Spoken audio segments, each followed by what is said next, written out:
বাংলাদেশের পরিস্থিতি নিয়ে কথা বলছিলাম যে ইসকন একটি হিন্দু ধর্মীয় সংগঠন।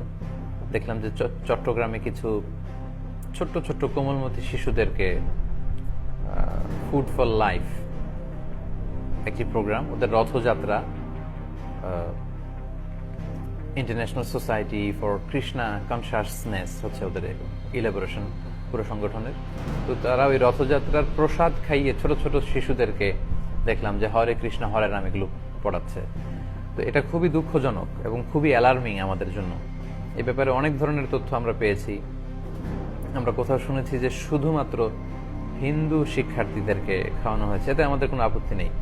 কিন্তু আমরা ছবিতে এবং কিছু ভিডিওতে দেখেছি মুসলিম শিক্ষার্থীদের মধ্যে এই প্রসাদ বিতরণ করা হয়েছে, যেহেতু তাদের কল্পিত দেবদেবীর নাম বলে এই প্রসাদগুলোকে ডেডিকেট করা হয়। এবং হরে কৃষ্ণ হরে রাম বলে খাওয়া কোনো মুসলমানের জন্য এটা বৈধ হতে পারে না, কারণ আমরা বিসমিল্লাহ বলে খাবার শুরু করি।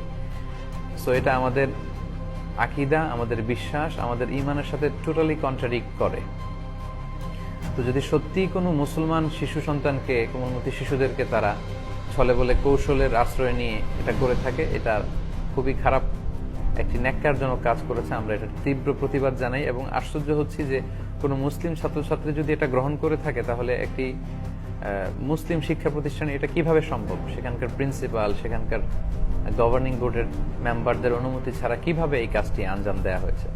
আমি চাইবো যে সচেতন মুসলিম যারা আছেন আপনারা প্রতিবাদ করবেন যদি এটি নিশ্চিত হয়ে থাকে। আমি শুনেছি এটা আদালত পর্যন্ত গড়িয়েছে এবং বিজ্ঞ আদালত অবশ্যই এই ব্যাপারে খুব সুচিন্তিত রায় দিবে, যাতে করে আমাদের ঈমান, আকীদা, আমাদের বিশ্বাস, আমাদের ধর্মীয় চেতনার ভেতরে যাতে কোনো ধরনের আঘাত না আসে।